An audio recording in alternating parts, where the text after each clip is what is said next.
Mes chers compatriotes, une autre fois, bonsoir à vous. Bonsoir à vous. Je reviens pour continuer ce que j'avais entamé précédemment. Euh, je viens précédemment, j'ai fait la présentation de ça, là. Algérie, plan de relèvement précoce post-incendie. Je viens de voir je viens de voir le montage. La qualité de l'image est très, je dirais pas très mauvaise, mais elle est, elle est plutôt passable. Elle est passable, donc vous risquez de ne pas voir tous ces slides-là. Vous risquez de ne pas les voir tous. Donc, dans la description de la vidéo, je vais ajouter un lien vers ce vers ce document qui est téléchargeable. Donc, les personnes intéressées pourront télécharger d'abord ce document et ensuite écouter ce qui a été dit. Pour ça, je tiens à préciser que c'est un travail très sommaire. C'est un travail très sommaire. Donc, il n'y a pas de calcul. Je n'ai pas fait appel, par exemple, à des pratiques culturelles amazighes et musulmanes. Je n'ai pas fait appel aux pratiques culturelles, religieuses en Algérie, telles que l'appel de Tajmar, que cet appel soit fait à partir d'une mosquée, ou bien par le bouche à oreille, ou bien par un appel à Tiwizi. Tiwizi, je n'ai pas abordé ça. Ce que j'ai évité d'aborder, c'est toute la question de Shmuel, qu'on appelle en anglais de commons. Et la question de Shmuel, à titre d'information, Elinor Ostrom a eu un prix Nobel d'économie sur la gestion de Shmuel et la loi. Esther Bozorop a développé globalement dans la même optique que Elinor Ostrom, pour moi dans le même esprit philosophique, la question de Shmuel, des biens communs qu'on appelle les communales, les communaux en français. Et il y a les deux termes, les communales et les communaux dans l'appellation française. Elinor Ostrom, Esther Bozorop, elles ont développé des concepts un peu plus profonds, donc je ne suis pas allé sur ça. Comme vous allez le remarquer aussi, j'ai évité tout ce qui est opération de première ligne, qu'on appelle des opérations de première ligne, qu'il s'agisse en santé, en protection de la nature, etc. Donc là, j'hésite à le dire ou à ne pas le dire. Il y a des investissements, il y a beaucoup d'argent, de l'argent à plus à des millions de dollars. Mais l'Algérie étant dans la situation qu'elle est, dépenser des millions de dollars actuellement, ça m'étonnerait, parce que l'État algérien préfère les mettre dans l'armement. Aussi, donc, pour ça, ce genre de travail demande un minimum de 15 heures de séminaire, 15 heures, une séance, 5 séances de 3 heures de discussion et probablement 50 séances de 3 heures chacune pour la mise en œuvre pratique. Je n'ai pas abordé la question des salaires, des rémunérations des volontaires, des permanents qui seront engagés, voilà. Donc ça c'est juste d'une orientation, hein, beaucoup plus une orientation. Une orientation. Donc maintenant, comme promis, je vais vous parler de deux livres. De deux livres, je vais vérifier avec vous là sur la disponibilité sur Amazon. Euh, euh, quel est mon compte?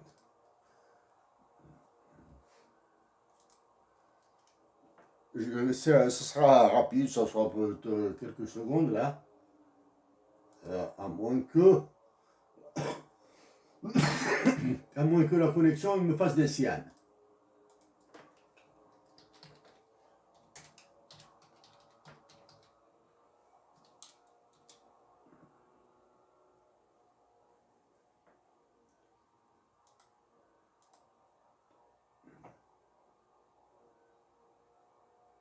English.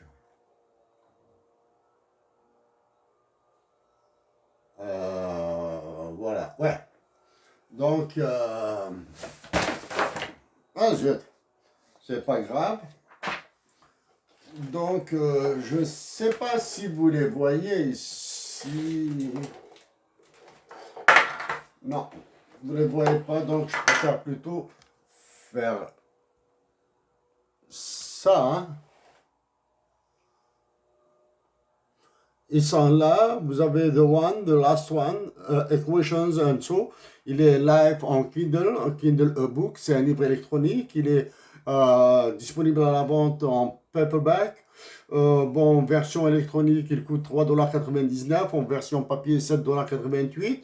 Et un coup de poing pour Debzel, le coryphée du peuple, en format électronique Kindle e-book, il coûte 11,20 $, 11 $ américains. Hein.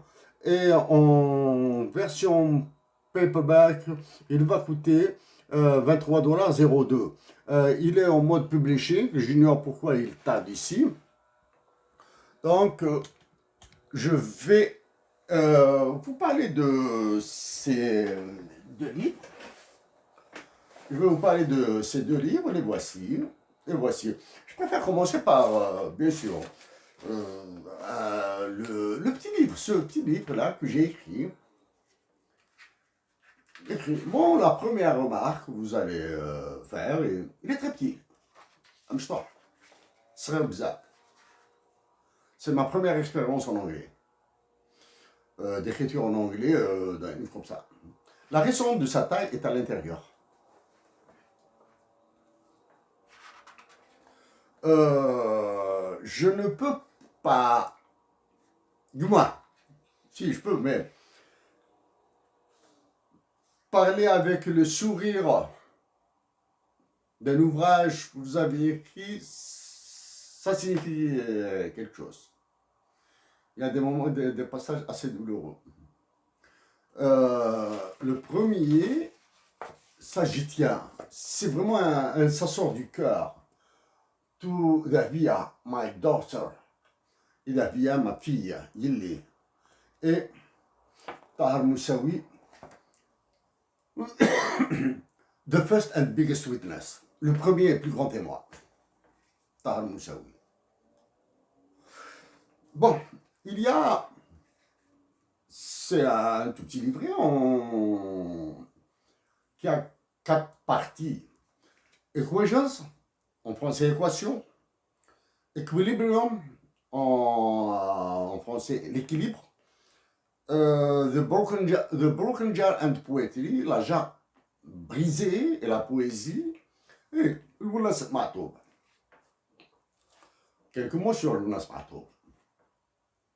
Donc, après, plus calmement, je ferai une version en anglais, je la ferai pour Lunas Matoub. La version en anglais sera différente de ce que je vous dis là maintenant. La version en anglais sera différente. Lunas Matoub, j'ai gagné avec Lunas Matoub ce que j'ai gagné avec Lunas Matoub est de très, très, très loin supérieur à ce que j'ai gagné avec Hussein Ahmed. Je connais pas les deux personnes, hein. Je ne connais ni Hussein Ahmed ni Lounas Mahtoub. Si, je l'ai vu peut-être 10 secondes comme ça de loin dans une manifestation, sans plus. Hein. Mais ce que j'ai gagné avec Lounas Mahtoub est incommensurable. Pour moi, faire connaître Lounas Mahtoub pour les anglophones est un challenge de premier ordre. Est un challenge. Bon, équation, c'est les équations. Est-ce que je suis bon en mathématiques? Non. Est-ce que j'adore les mathématiques? Oui. Donc, pour equations, vous allez lire, ceux qui vont l'acheter, vont lire de Black Hole, les trous noirs. Les trous noirs sont dans les espaces intersidéraux, là, mesurés par Stephen Hawking, dont je parle. Mais soyez modeste dans la lecture. Moi, j'adore la littérature riche, hein, celle qui donne des mots de tête. Soyez très modeste dans la lecture. Prenez de la distance. Il y a des moments où je lis les mathématiques comme si je lisais de la poésie. Hein. Si les trous noirs existent dans l'espace, ramenez-les sur Terre. À un certain moment de nos vies, certains d'entre nous se sentent dans un trou noir. Trou noir. Maintenant, il faut travailler avec les trous noirs, tout ce qu'on peut dire sur les trous noirs.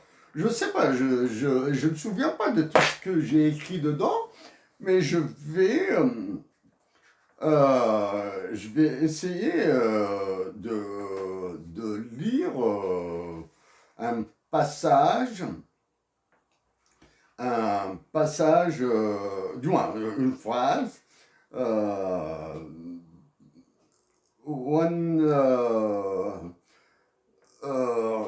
je vais essayer de... J'ai oublié ce que j'ai écrit, hein. Je vous assure que j'ai oublié. Hein.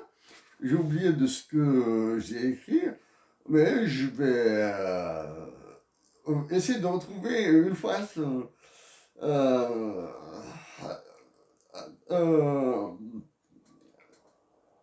the sciences.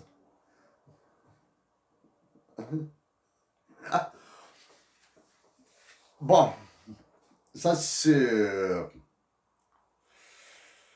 your tantrums make me laugh, and I appreciate that. For I want to make you legend my dad. I have chosen sciences. Do not be in a hurry. I will speak my mind, drive you crazy, and spill all my guts. Bon, bien sûr, mon village, Taddartio, Boujli, l'Algérie, c'est toujours présent, hein, c'est toujours présent. Toujours présent.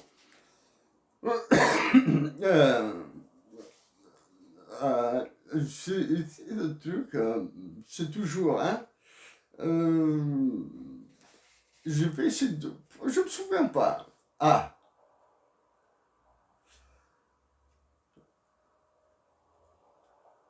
Voilà. Bon.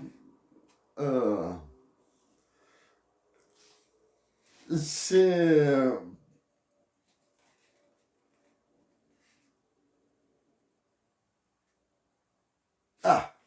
in my black hole, hein, dans mon trou noir. I am always alive, hein, je suis toujours en vie. I don't need physical meals. Je n'ai pas besoin de nourriture physique. I think that my food is substituted by one made of maybe kind of ultrasound energy. When I'm fed, I feel the same taste and flavors of your sleight of hand preparation of shukal of sal, a meal made of onion, pepper, tomato, garlic, and other ingredients, Last Van, a sumptuous sausage in red and hot sauce, loved by Booker alias Bob, a friend of mine. Voilà pour les équations. Maintenant pour réel, hein, les réels, bon, cette histoire d'équation, là, je suis pris par le chrono de la densité de la caméra. Histoire d'équation. Anecdote réelle, hein. Je vous assure que c'est un événement qui s'est produit. Bon, il y en a plusieurs, hein, plusieurs qui sont produits. Bon, les histoires, j'oublie la porte d'entrée du bâtiment où j'habite, j'oublie la station de métro à laquelle je dois descendre, etc. Ça, c'est de la banalité, ça arrive quasiment tous les jours. Ça arrive quasiment tous les jours. Mais pour les équations, laquelle? Je vais essayer de raconter la plus simple. Les deux plus simples. Anecdote réelle, hein? Réelle. Là, comprendre. Je sors d'un cours, pour ceux qui connaissent l'Université de Montréal, je sors du pavillon Roger Gaudry. Je sors d'un cours d'économie le matin dans le pavillon Roger Gaudry. C'est ça, Roger Gaudry. C'était midi, quelque chose comme ça, midi moins 5, midi moins 10 ou quelque chose comme ça. Hein. Cours de macroéconomie des plus lourds. Marchons. En marchant vers un autre pavillon, qui porte le nom des mathématiciens. Pavillon des sciences dures, là. J'avais un examen de mathématiques. J'avais du moins un partiel de mathématiques, un partiel réel. Hein. Et, au cours de route, là, je devais manger sur le pouce, je devais prendre un café, je devais fumer 2-3 cigarettes comme ça. Je reçois un coup de fil. Ok, s'il vous plaît, rappelez-moi après, etc. Rappelez-moi en fin de journée, ou ce soir, ou demain, ou quelque chose comme ça. Je rentre en envie, je commence mon partiel de mathématiques. Bref. Ah ouais. Je riais, je souriais. Je lisais l'énoncé du problème. Il se trouve que la relation avec mon enseignant de mathématiques est très bonne, elle est excellente. Parce que j'ai travaillé avec lui sur des équations exponentielles à trois variables, etc. Des dérivés de premier ordre, de second ordre, etc. Remise en cause de l'homogénéité, bon, les mathématiques, donc il me connaissait, je travaillais avec lui dans son bureau. Hein. Vous voyez le sourire, etc. Qu'est-ce qui se passe là? J'ai reçu un coup de fil, là, je suis complètement désarçonné. Dans le problème de mathématiques, il y avait la première question, calculer un discriminant. Delta, c'est la résolution des équations quadratiques, hein, second degré. Je vous assure que j'ai oublié. Est-ce que delta est égal à B2 moins 4AC ou bien delta est égal à B2 plus 4AC? Je savais qu'il y avait un plus ou moins quelque part. Je savais que les racines, c'était la première racine, c'est moins B, moins racine de delta sur 2A. La deuxième racine, c'est moins B plus racine de delta sur 2A. C'est le moins racine de delta et plus racine de delta. Je ne savais plus. Est-ce que c'est moins 4, B2 moins 4AC ou B2 plus 4AC? Je suis complètement parti à côté. Hein. J'ai glissé, là, vraiment, j'ai dérapé. Bon, bref. Et je regardais la question d'après. La question suivante. Wow. Elle était assez complexe. Elle demandait les résultats de la première réponse. Donc, allez. La racine R1, la racine R2, je suppose que c'est R1 et R2, etc. Je commençais à faire la démonstration. Bref. Ouais. Une semaine après, l'enseignant de mathématiques s'amène, c'est la catastrophe dans vos examens. Qu'est-ce qui s'est passé?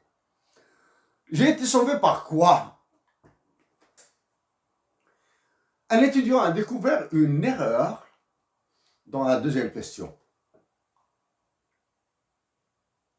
C'était ça qui nous a sauvés. Donc, on a eu un autre examen, etc. Bon, bref, voilà pour les équations. Une autre équation, un autre problème réel.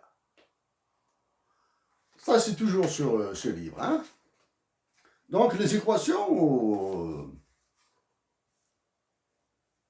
Moi, en amphithéâtre, j'aime les dernières tables, les dernières rangées, derrière un pilier comme ça, je me cache.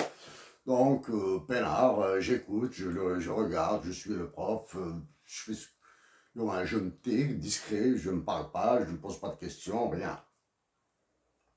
Enfin, il y a une panne d'électricité dans les dernières rangées. Donc, le professeur nous a invités à rejoindre les premières rangées. Et moi, ça ne marche pas pour moi, ça. La première rangée. Donc, je regardais le tableau. C'était un cours d'analyse de données économiques. C'était beaucoup de statistiques, assez de mathématiques. Donc, je faisais ça. J'écoutais. Je faisais ça, j'écoutais. De temps en temps, je lève mes yeux comme ça au tableau. Je vois ce qui se dit. L'enseignant me pose la question, monsieur, vous dormez, quelque chose comme ça, vous êtes fatigué, quelque chose comme ça. La formulation était gentille, mais l'arrière-pensée était un peu machin. Je le regarde, bon, je lève les yeux, monsieur, là je suis très bien votre cours, j'ai très bien compris ce que vous dites, je n'ai aucun problème avec vos explications. Mais il y a un problème dans la série de données. Elle dit, la question dit, est-ce calculer les moyennes, variance, écart type, la loi de dispersion statistique, la loi normale, centrée normale, etc. Toutes ces histoires-là de statistiques, test de Q2, je ne sais pas quoi là. Toutes ces histoires-là que j'ai oubliées déjà. Mais pour ceux qui ont 0, est-ce qu'on les compte, oui ou non? La question dit calculer la moyenne de possession d'un objet, quelque chose comme un objet, voiture, télévision, je ne sais pas quoi là. Etc. Ceux qui ont 0, est-ce qu'on les compte, oui ou non? Ah mais un étudiant tout à fait au bout de la rangée, que je ne connais pas, un étudiant que j'ai jamais vu, je ne connais pas, j'ai jamais vu moi. Et il fait ça, il dit oui, bien sûr qu'on doit les compter. Ah donc, oui, d'accord. Et moi aussi je fais ça, et je le regarde. Donc, sans rien lui dire, l'enseignant lui répond. Il lui a dit, c'est une question extrêmement complexe qu'il vient de poser. Extrêmement complexe qu'il vient de poser. Est-ce qu'on doit compter ceux qui ont 0 ou pas? Donc, ça, la question, c'est est-ce que 0 est une quantité oui ou non? Ça, la question qui est derrière là, hein, que j'ai découverte après. Donc, j'ai trouvé une raison pour quitter le cours. Pour pas paraître respectueux, discret, calme, etc. Donc, j'ai attendu la pause pour fumer et été voir l'enseignant. Et monsieur, c'est pas de l'insolence, je lui ai dit, je suis complètement à plat, je suis fatigué, etc., etc. Et l'étudiant m'a énervé. Cet étudiant, il m'a énervé, j'ai pas envie de m'approcher avec lui. Donc je m'excuse, je quitte le cours, le reste de la séance. Hein, il reste 1h30 ou 2 heures de cours. Je quitte le cours. D'accord, d'accord, d'accord. D'accord, d'accord. Et après, bon, ben, on s'est entendu pour la suite, comment je récupère la suite du cours, etc., etc. Alors que réellement, là, il n'y avait pas, je m'en foutais réellement de l'étudiant, etc. Je m'en foutais réellement de 0 et de... Parce qu'il y avait de broken jar. Je pensais à ça. Bon, une de nos compatriotes algériennes qui fait un travail immense, immense à Montréal, un travail immense pour la culture, s'appelle Noara. Elle a écrit un poème en kabyle. m'a écrit un poème en kabyle. Donc j'ai repris ici pour Noara. Donc pour toi merci d'abord. Pour ton honneur, du moins pour te dire tout ce que je pense de son poème et de ton amitié. Je profite de l'occasion pour te saluer ton mari et tes enfants. Tu as écrit, voici, j'ai pris ton poème, il est là et je l'ai traduit. Je prends, je prends, je prends quelques vers comme ça. Hein. Vrir adad al-Atayri. I want to speak out. I want to speak out my love. Zichni ولد الجنان. Once the heart was a garden. العمر دج. Ah, ça c'est beau, hein, ça c'est très beau, ça c'est vraiment du top, voilà. Hein. العمر دج ويقدن. The edge, this sharp sword. This sharp sword, c'est légèrement différent de jouer Yqden, c'est du feu, hein, Yqden, donc le burnt me convenait pas, c'est pour cette raison que j'ai mis this sharp sword. With it judged stabbed me and left its poison, etc. Bon, pour équilibrium, les équilibres, c'est toujours, hein, les équilibres, on peut être en équilibre sur Terre, on peut être en équilibre dans le ciel, on peut être en équilibre un peu partout. Le moment de déséquilibre, c'est un moment différentiel. Point final. Donc, bon, la raison de la taille de ce livre est dans ce chapitre Equilibrium. Equilibrium, The Broken Jar and Poetry. Ça, c'est pour... bon, j'ai pensé à ma fille quand je l'ai écrit.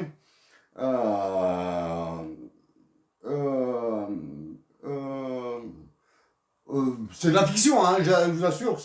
Moi, je connais très bien. Je pensais connaître, moi, j'étais à 7, je crois, mais maintenant, je découvre que je connais que très peu. Hein.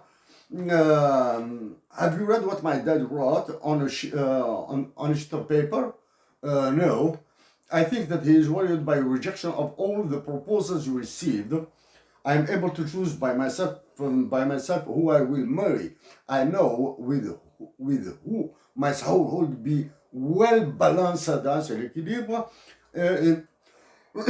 In my family, love will solve all the equilibrium equations. Dans ma famille, tout l'amour va résoudre toutes les équations d'équilibre and aggregate all the outcomes et produira tous les bénéfices nécessaires.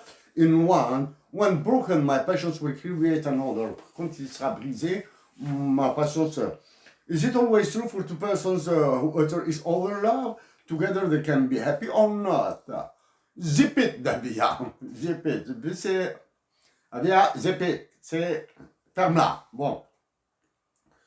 Ça, c'est le truc. Je passe sur un dernier mot sur ma toube Lunas. Lunas, ma toube. Un dernier mot.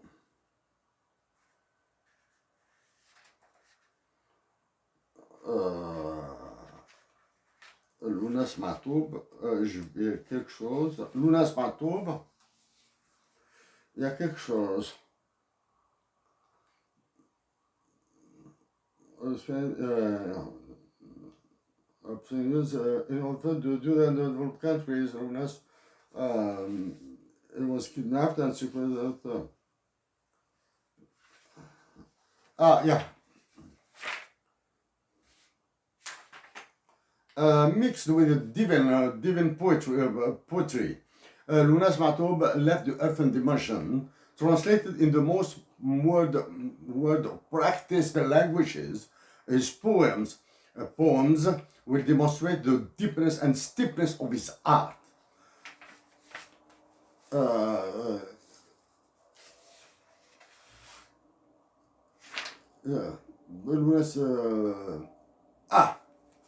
Lunas Matoub did with lyrics lyrics and music, what Stephen Hawking, John Nash, and Friedrich Nietzsche did with mathematics and philosophy. Is he a human black hole? Est-ce que Lunas Matoub est un trou noir?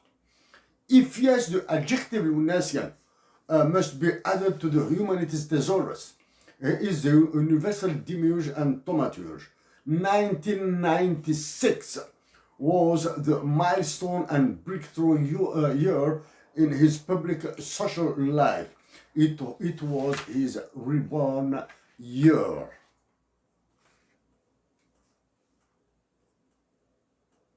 Pour Lunas Matoub, je ferai l'impossible.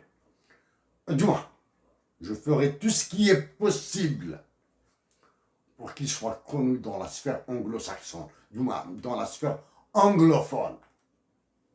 C'est la sphère qui montrera, c'est l'espace qui montrera réellement ce qu'est Lunas Matoub pour l'humanité, pour la civilisation humaine. Donc j'arrête sur ça maintenant. Je vais passer à un coup de poing pour Debza, le coryphée du peuple, c'est-à-dire...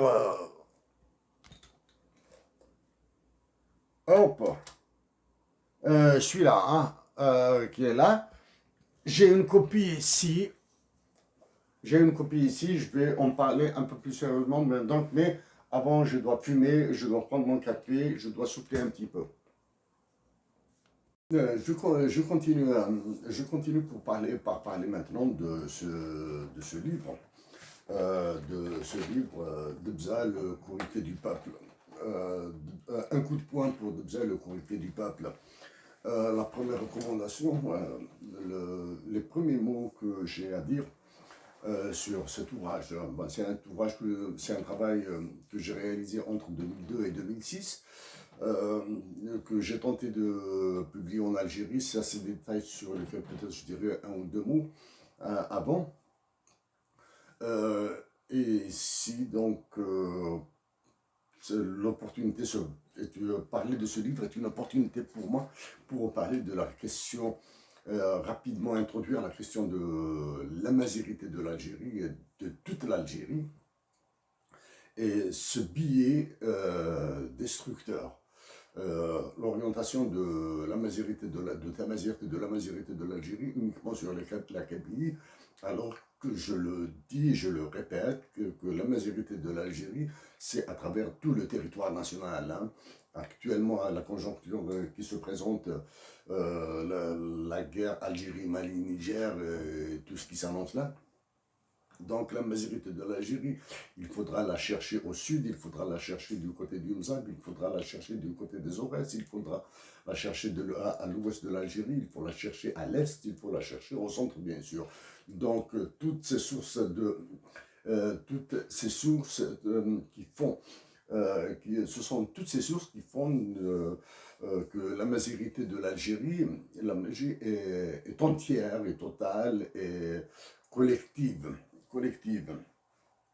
Aujourd'hui même, j'ai vu comme ça un titre, je ne lis jamais les articles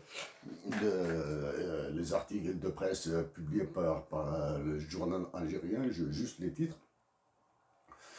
Un ministre a dit qu'ils vont supprimer Tamazight, du moins l'enseignement de Tamazight dans les écoles primaires. C'est une décision, j'espère qu'elle se réalisera. J'espère, parce que j'ai défendu ça. J'ai défendu la suppression de Tamazight, l'enseignement de Tamazight à l'école primaire et transférer toutes les ressources à l'université. Ce sont tous les étudiants de toutes les filières qui doivent étudier Tamazight en Algérie. Donc ça c'est pour la question. Un autre événement avec Tamazight, donc ça revient, c'est toujours la Kabylie qui continue à être prise en dindon de la farce. Ça, c'est de la diversion, c'est de l'agite-propre, c'est de la manipulation, etc.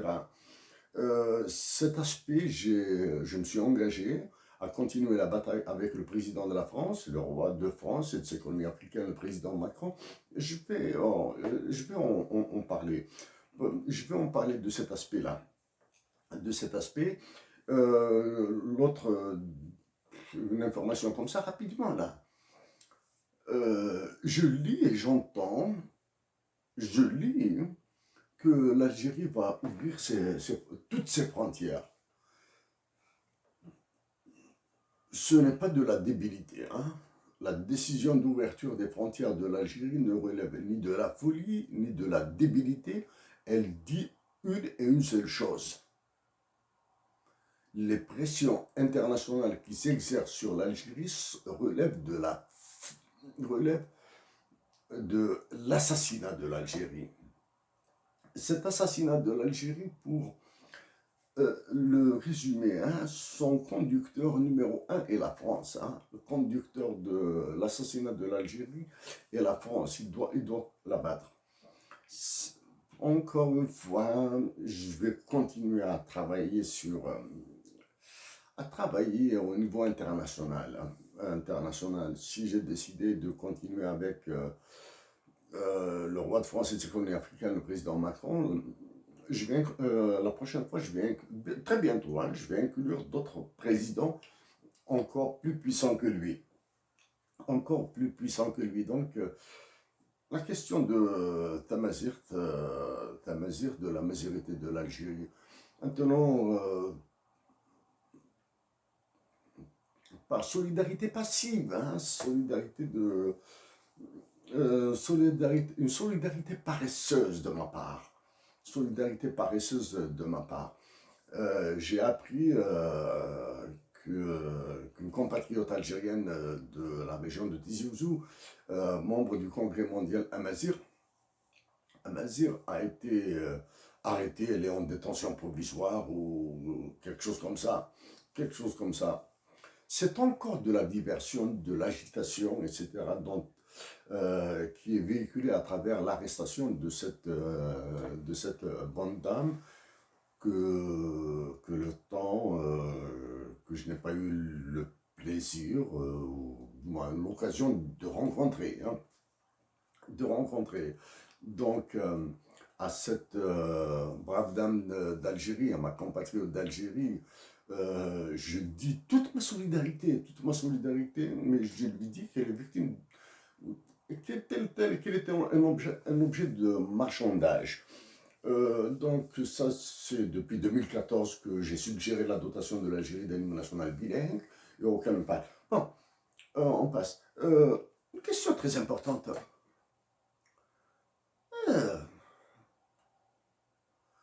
Du moins, on m'a fait la double injection. Hein, j'ai eu mes deux doses de modification de mon ARN, ce qu'ils appellent le vaccin là. J'ai eu mes 2 doses. J'ai eu une batterie de tests PCR et de swab, hein, par le nez, les tests par le nez. J'ai eu une batterie. Aujourd'hui même, lundi, 30 août 2021, les États-Unis d'Amérique ont déconseillé à leurs citoyens de venir au Canada. Moi-même, j'ai appelé une ambassade, plutôt 2 ambassades, de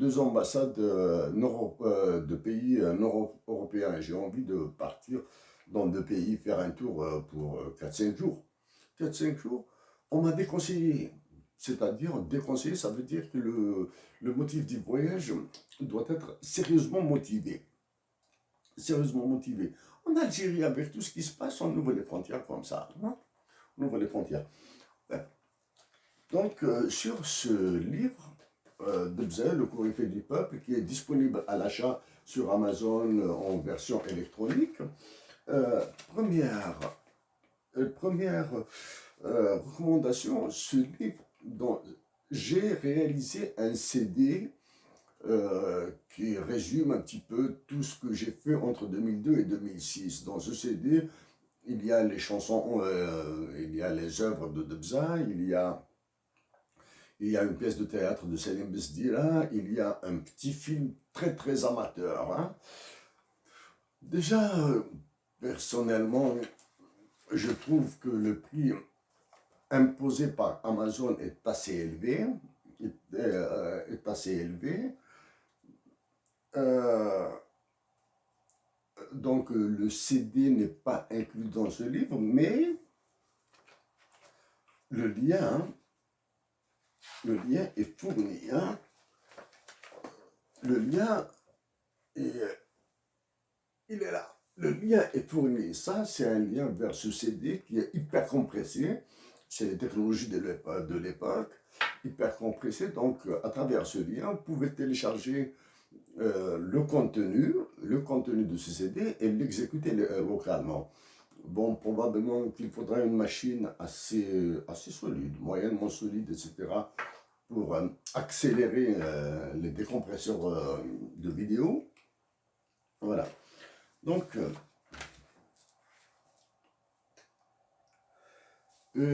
j'ai préparé juste des notes pour parler, pour ne pas me disperser. Première,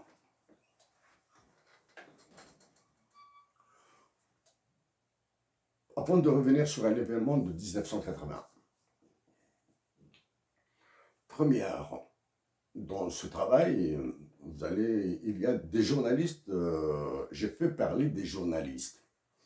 Le journaliste que j'ai fait les journalistes que j'ai fait parler, vous avez Ersan Okadi, Mzia Nourad, Abkri Moussali,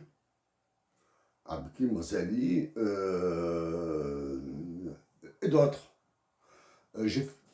Oui, j'ai fait parler Hussein Zawan, j'ai fait parler l'avocat Hussein Zawan, c'était Hussein Zawan.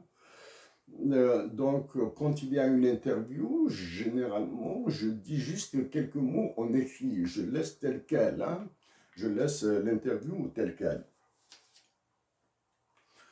Première recommandation. Tous les étudiants algériens tous les étudiants algériens à l'université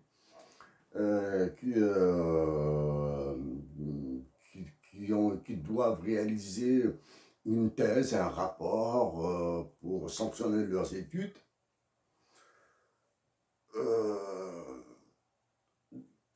seraient émerveillés de travailler sur le théâtre de Selim Besdira et d'Abdelatif Bounab. Je recommande, c'est une recommandation amicale pour tous ces étudiants hein, qui doivent faire des rapports. Donc, de travailler sur Selim Besdira et Abdelatif Bounab, sur le théâtre de ces deux hommes. Profiter de leur vie. Il faut profiter de leur vie. Le théâtre de Selim Besdira et de Abdelatif Bounab est immensissime. Vous allez voir le jeu sur scène de Selim Besdira.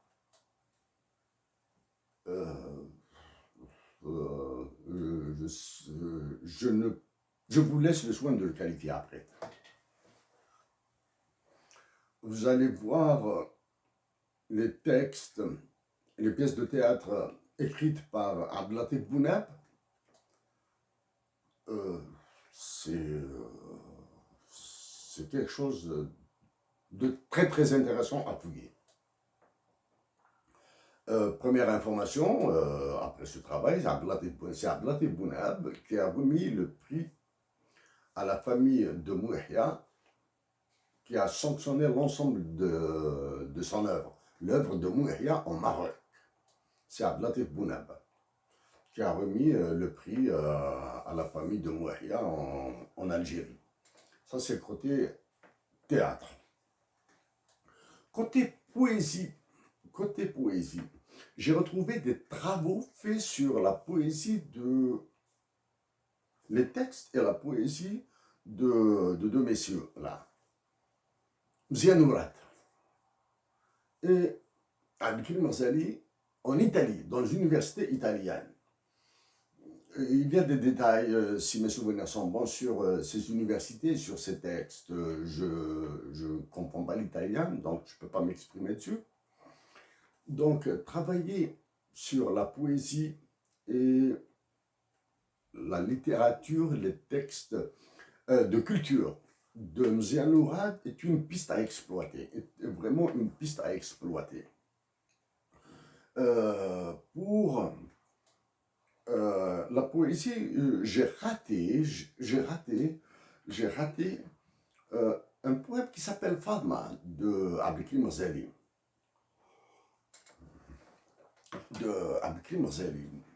J'ai retrouvé une partie du texte. J'ai rencontré Abdelkrim Ghazali à 2 reprises. Je laisse Abdelkrim Ghazali vous raconter les conditions dans lesquelles nous sommes rencontrés et comment nous avons discuté si sa mémoire ne flanche pas la mienne, elle a complètement pété la mémoire, je commence à la perdre. Abdelkrim, tu te souviens quand je suis venu à ton bureau, à la maison de la presse, à la maison, le siège du journal Tribune, hein? Tu te souviens la première fois, comment ça s'est passé? Bon, pour la deuxième fois, c'est Mahmoud Rachdi qui a arrangé la chose. L'autre, Abdelkrim Ghazali, je profite à travers ta personne, de dire d'avoir une pensée pour Kherdin Amia, qui a choisi sa façon à lui de mettre un terme à sa vie sur Terre. Je te dis que, avec un recul en arrière,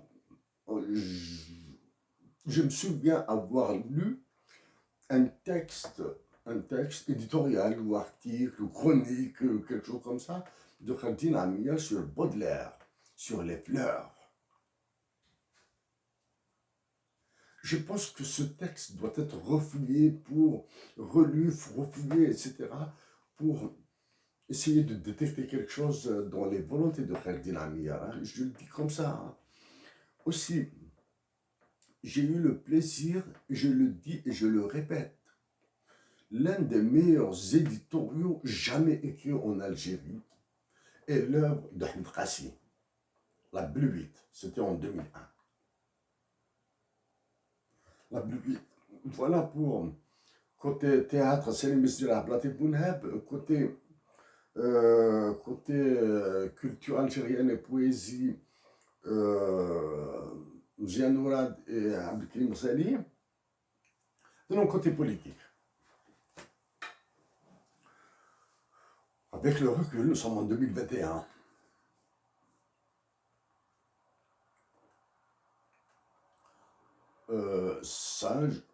Bien sûr, je ne donne aucun ordre, mais je dis qu'il est impératif de travailler l'ensemble de la vie de Mustapha Bacha. Et Mustapha Bacha, Salah Boukif. Il faut retravailler d'un point de vue universitaire et d'un point de vue académique toutes les actions de Mustapha Bacha et de Salah Boukif. Et les premières personnes à contacter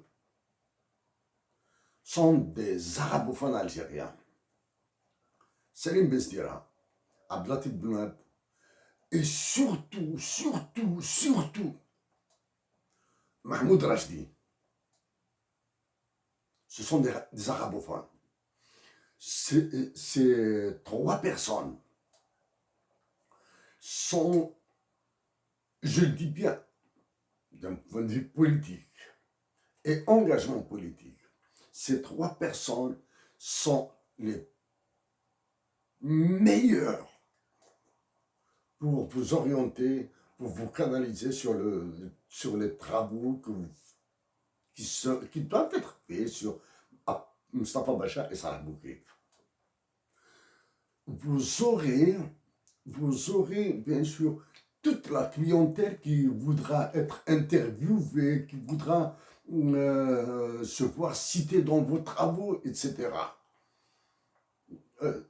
Il faut les éviter. Bien sûr, pour l'honnêteté du travail, il faudra les citer, leur demander, leur poser des questions, etc. Mais il faut les prendre de loin là. Hein. Il faut les prendre de loin. Et vous voyez à qui je pense là. Ceux qui ont utilisé, je vise, je le dis comme ça, hein, ceux qui ont utilisé Mustafa Bacha et Salah Boukri comme échelle. Et دبزة شونت وعلى ظهري مقيوم وصحابي يسلوم على ظهري مقيوم. Ceux qui ont utilisé Mustafa Bacha et Salah Boukri pour monter encore plus et manipuler encore plus et rêvasser de carrière internationale ou de carrière politique en Algérie. Hein?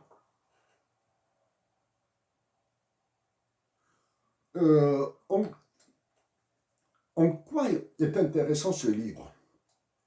La moyenne d'âge de la troupe de Bza en 1980 était de 22-23 ans. Donc maintenant, en 2021, toutes ces personnes ont une moyenne d'âge de 61 ans, 62 ans. En lisant, vous allez découvrir comment s'organiser la militance politique, comment l'activité politique, comment savoir l'action militante, les moyens, les difficultés, bien sûr.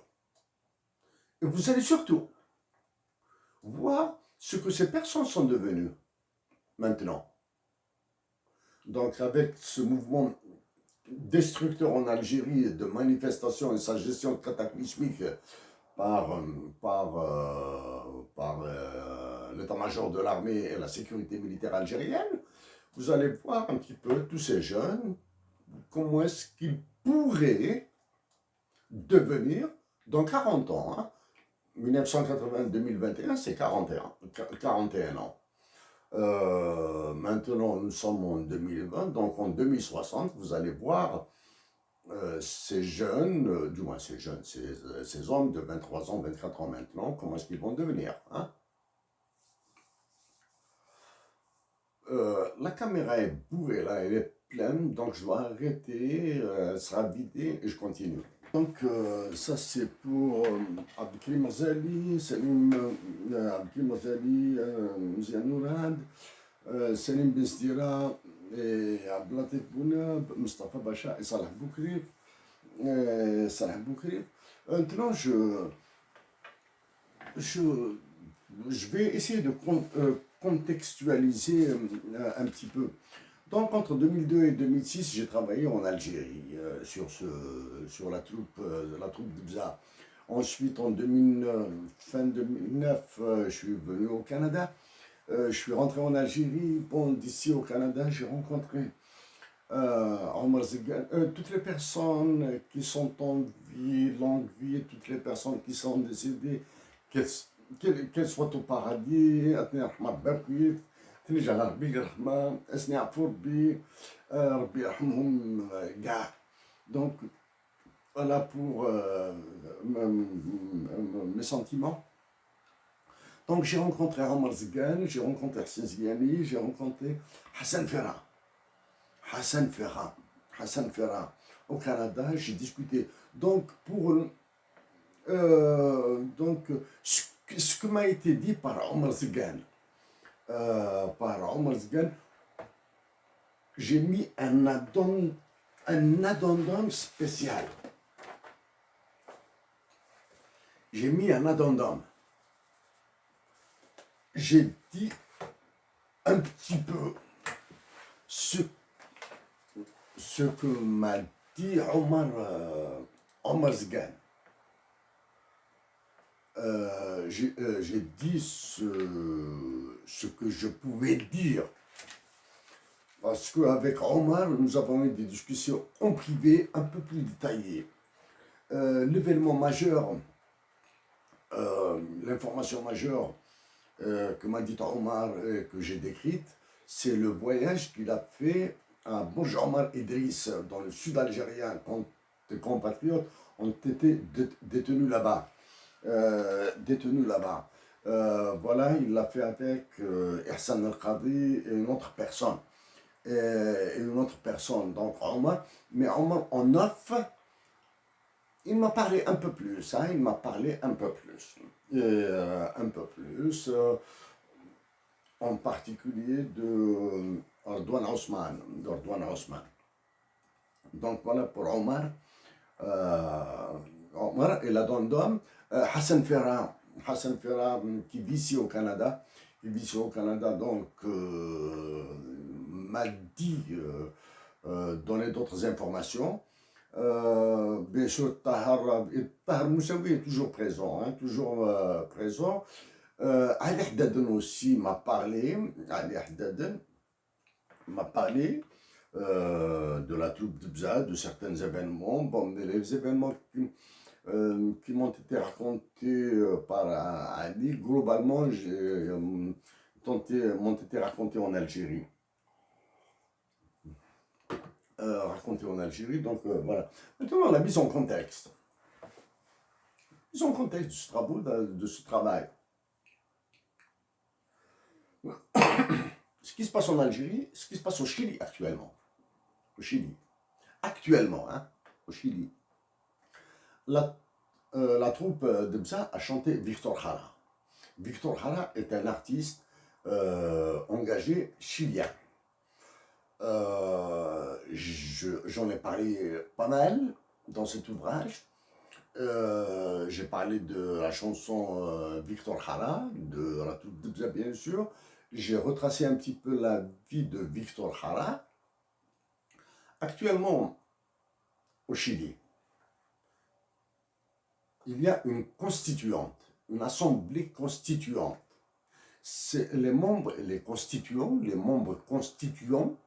de cette assemblée sont en train de rédiger une nouvelle constitution. Qu'est-ce qu'ils ont? La particularité de parler dans les langages populaires du Chili. Ça, c'est la première. Ils parlent dans les langues et dialectes populaires du Chili. Deuxième caractéristique de l'Assemblée constituante actuelle du Chili, il n'y a pas de majorité. Donc, ils doivent aller vers des votes avec majorité qualifiée. Majorité qualifiée, est-ce que c'est une majorité aux 2/3, aux 3/4, aux 4/5? J'ignore, ça c'est un détail qui le regarde. Donc, ils doivent aller vers la majorité qualifiée. Dans ces situations, donc, ce qui est intéressant, c'est que il n'y a pas de groupe dominant. Voilà. Donc, qu'est-ce qu'ils ont fait? Victor Jara a été exécuté dans un stade.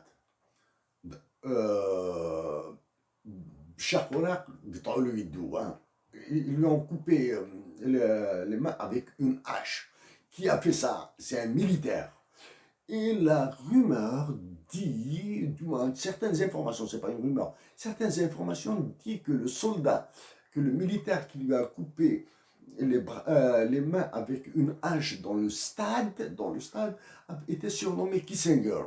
Kissinger, c'est l'ancien ministre des Affaires secrétaires d'État des États-Unis d'Amérique, Henry Kissinger. Donc, c'est là. Maintenant, qu'est-ce qui se passe en Algérie? Au Chili, c'est les langues populaires, c'est l'identité qui revient. Le général Pinochet est mort à l'étranger. Le général Pinochet, il lui manque juste le mot, le qualificatif général-major ou général de corps d'armée pour qu'il ressemble aux généraux algériens. Ou bien pour que si les généraux algériens n'avaient pas major et corps d'armée, etc., là, ils ressembleront, certains d'entre eux ressembleront à Pinochet. Donc, au Chili, on revient vers la nature réelle des Chiliens. Victor Jara sera porté au pinacle. Pinochet aux Gémonies,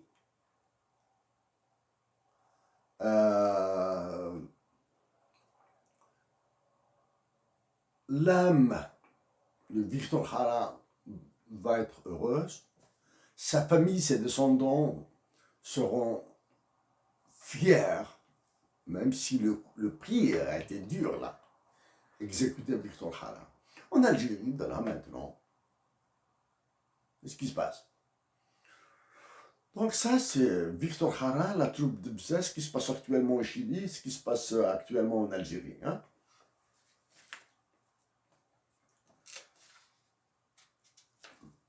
Bien sûr. Je pense que certains de mes compatriotes savent que l'actuelle dirigeante du Conseil des droits de l'homme de l'ONU, c'est l'ancienne présidente du Chili, c'est Michelle Bachelet. Et ce n'est pas elle qui a fait ce que sont en train de faire de nouveaux Chiliens. Du temps de Michelle Bachelet, quand elle était présidente du Chili, c'est l'ultralibéralisme, etc. Hein. Maintenant, elle se retrouve cooptée par les puissances, elle se retrouve aux droits de l'homme de l'ONU. Alors que durant son mandat, ça se passe très mal au Chili. Donc voilà pour l'ancienne du Chili.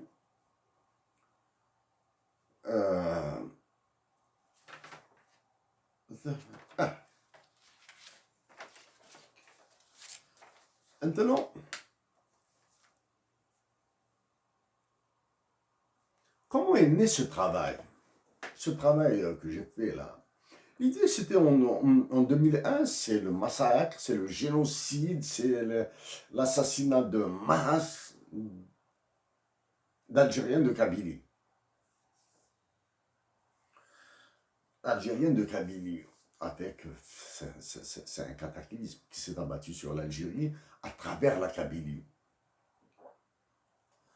Donc, j'étais assez proche de ce milieu-là. Milieu de Béjaïa, hein, surtout Béjaïa, je l'ai dit déjà, donc Sadr Kharour, Kamal Aïssat, Mohamed Arabi,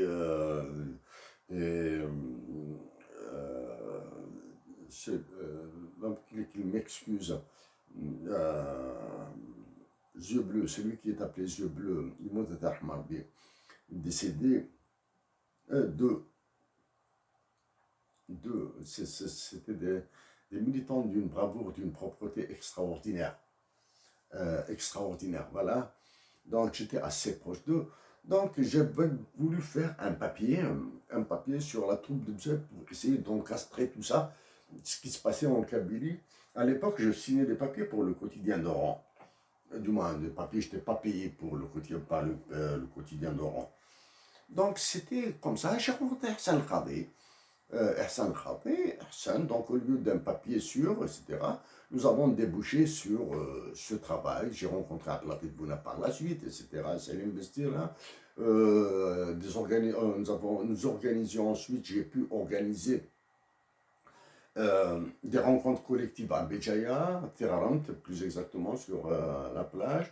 Je rencontrais des personnes, bien sûr, en tête-à-tête à Alger, ou en groupe à Alger, à Cherchel, dans le chinois, hein, Abdullah Ben Daoud, un autre, j'ai oublié son nom là, membre du groupe Ishnouien, le fondateur du groupe Ishnouien.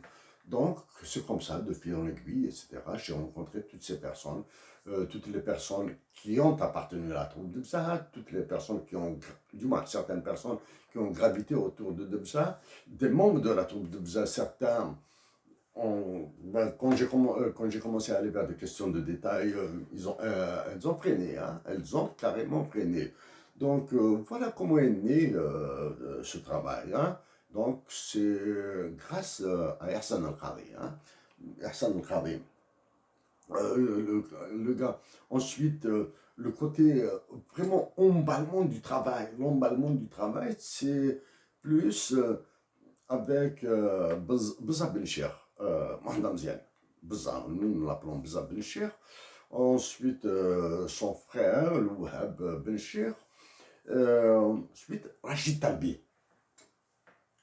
Depuis que j'ai découvert Rachid Talbi et qu'une relation commençait à se... relation d'amitié, de fraternité, de cœur s'est tissée entre nous, c'était devenu... travailler sur Dabza était devenu passionnant grâce à Rachid Talbi. Avec Selim Bezdira Blatif Bounab, c'était énorme. La culture, l'art, etc. Mais avec Rachid Talbi, c'était la passion. C'est devenu de la passion. Donc, en pensant à Rachid Talbi, je fais toutes mes amitiés, toute mon affection à son épouse. Madame, il vous appelez le chef du gouvernement avec moi. À ses enfants, j'espère que l'occasion se présentera pour voir ses enfants à Rachid. Donc, ça, c'est Rachid Talbi. Et en parlant de Rachid Talbi, je veux dire un mot à Brahim Tayyib. Brahim Tayyib, nous nous sommes rencontrés peut-être à 2 ou 3 reprises, 4 reprises à Alger. Je ne te l'ai jamais dit avant. Rachid Talbi t'aimait beaucoup, ça c'est la première. Il t'aimait beaucoup.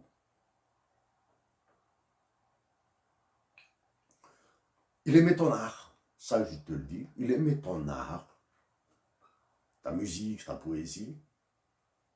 Mais il a fait quelque chose pour toi dont tu n'es jamais au courant. Il a fait quelque chose pour toi. Je suis sûr et certain qu'il ne t'a pas parlé des détails. Quand tu as fait sortir ton album qui contient Al-Vhar, tu m'as donné une copie. La presse t'a abattu, hein? La presse algérienne, les journaux algériens t'ont tiré dessus. Ils t'ont qualifié d'orientaliste. Certains plumes, certains poisons. T'ont qualifié d'orientaliste, ils t'ont abattu dans les journaux. Pour balancer la chose, Rachid Talbi a fait quelque chose pour toi. Hein? Il a fait quelque chose pour toi. Il a fait quelque chose pour toi de ce côté-là. Essaie de voir du côté de la chaîne 2 s'ils peuvent te donner l'enregistrement de l'émission dans laquelle Rachid Talbi était l'invité de Yazid Ismail. Yazid Ismail, Mr. Darfio, le fils de mon village. Hein. Tu entendras des mots. Ensuite, il a fait quelque chose dans les journaux écrits. Hein. Il a fait quelque chose dans les journaux écrits pour toi. Donc, voilà pour de Rachid Talbi. Rachid, j'ai une relation un peu spéciale à Rachid. Rachid Talbi m'a présenté un homme qui s'appelle Hakim. Vous allez le lire, son nom, Hakim Yeux Verts.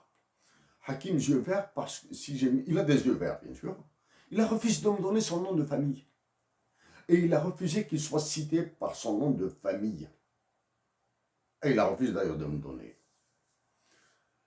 Il a voulu se retirer.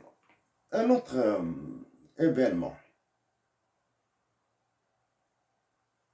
Vous allez lire comment la troupe de Bza a été infiltrée par la sécurité militaire. Hein? Khabata, hein? Elle a été très bien travaillée par la sécurité, assez bien travaillée par la sécurité militaire. Elle était infiltrée à l'intérieur même de la troupe de Bza.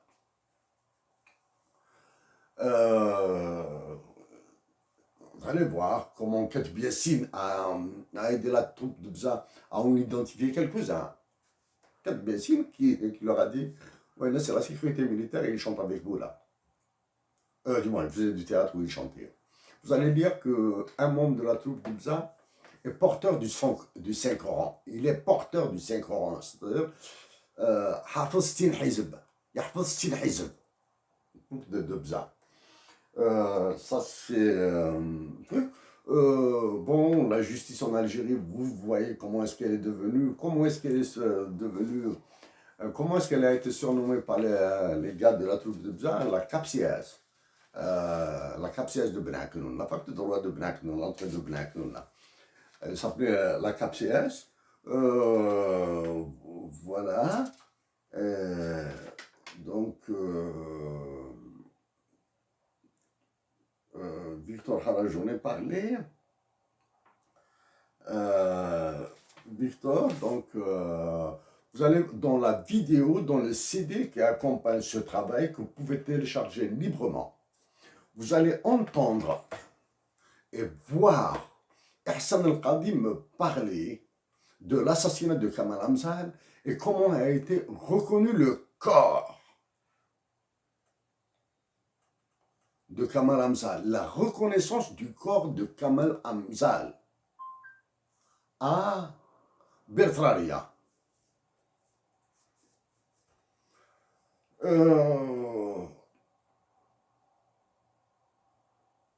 Quand j'ai pour travailler, j'ai rencontré Madame Noara Boukrif, l'épouse de Salah Boukrif.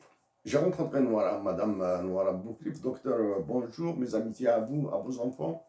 Ils doivent être seulement maintenant des jeunes femmes, des jeunes hommes, même des femmes et des hommes. Une fois chez elle, pour travailler, avoir des réponses, préciser des réponses, parce que j'ai eu des réponses à mes questions de sa part. Ensuite, il fallait préciser le contenu de certaines réponses pour éviter de dire du faux, là, hein, pour éviter de dénaturer l'information. J'ai trouvé une autre personne chez elle. Cette personne, donc j'ai demandé à Madame Boukrif, Madame, est-ce que on peut continuer les questions-réponses, les précisions, etc. Elle avait compris que j'étais gêné par la présence d'une personne que je ne connaissais pas. Oui, je ne connaissais pas. Vas-y, vas-y. Ne t'inquiète pas, c'est une amie. C'est une amie. Donc cette personne est une femme. Quand j'ai commencé à travailler avec Madame Boukrif, cette femme, elle était restée en retrait, très discrète, très respectueuse, tout, absolument tout, absolument tout. À un certain moment, elle a intervenu poliment, respectueusement, gentiment, avec une voix douce, etc. Elle m'a raconté des détails à la fac centrale, des détails de certains événements à l'intérieur même de la fac centrale. Incroyable, que je n'ai pas repris ici. Elle m'a donné des détails et des noms d'une précision. Bien sûr, je les ai oubliés maintenant. D'une précision extraordinaire. Des noms identifiés. Mais il y avait beaucoup de noms avec des pseudos. Surtout les pseudos des services de renseignement. Qui étaient étudiants, qui étaient enseignants, qui étaient dans l'administration, etc. L'administration de l'Afrique centrale. Mais je ne pouvais pas les reprendre. Nous avons toujours cette, du moins personnellement, j'ai toujours cette retenue vis-à-vis des personnes que je ne connais pas et certaines situations. Si j'ai refusé si j'ai évité de reprendre ce que cette dame, donc cette amie de Madame Boucu, nous a dit, c'est qu'il y a une raison principale. Je ne connais pas cette personne, hein, je ne connais pas cette dame. Mais il fallait que je l'enregistre, il fallait que je la filme ou quelque chose comme ça, chose que je n'avais pas faite, donc je ne pouvais pas reprendre ce qu'elle m'avait dit. Mais ce qu'elle me dit est énorme. Non, c'était vraiment choquant, choquant. Non, comment j'ai découvert la troupe de Bza? J'ai découvert de Bza, c'était en 1981. J'étais en début 80, je suis parti à Botswana pour m'inscrire. Voilà, ça, je vais enchaîner maintenant des événements assez, assez bizarres. Donc, je débarque pour la première fois de ma vie que je débarque à Watsmar pour m'inscrire aux séries élèves. Première fois de ma vie que je découvre Watsmar. Je n'ai jamais connu. Moi, je connaissais Alger, c'est-à-dire, je venais chez mon oncle. Mais Watsmar, ah, pour moi, c'est chinois. Ah, c'était sur la planète, parce que je n'ai jamais connu. Donc, je pars à Watsmar pour m'inscrire. J'arrive à la porte d'entrée, le grand portail de Watsmar. Oui, il y avait le gardien Hamdan. Moi, convocation, comme ça en arabe dialectal, convocation dialecte pour l'inscription, je lui montre la convocation pour mon inscription. Ouais, mon nom, Aïsset, Sherif, etc. Bailey, ouais, etc. Miss Hakok. Première fois de ma vie que j'arrive à Watsma.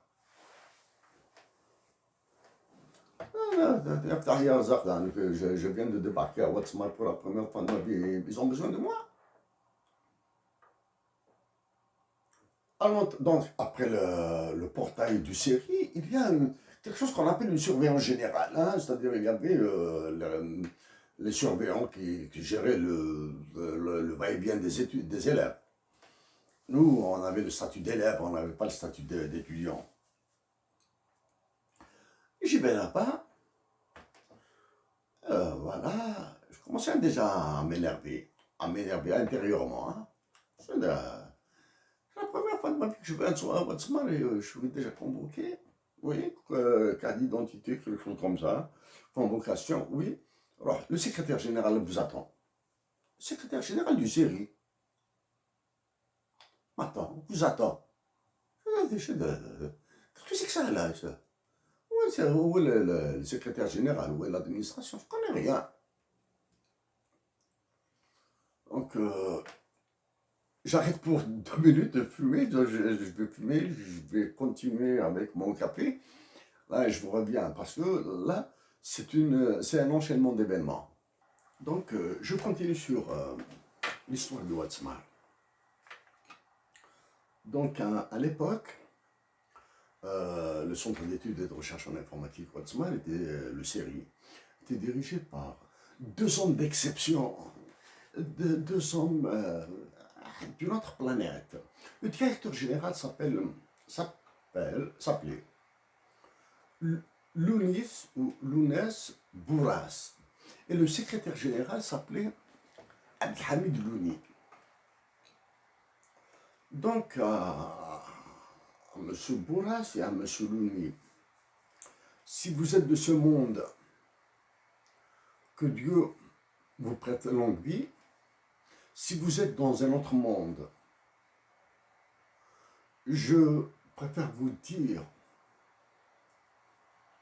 que vos visages, votre compétence, votre génie dans la gestion du série me marqueront à jamais.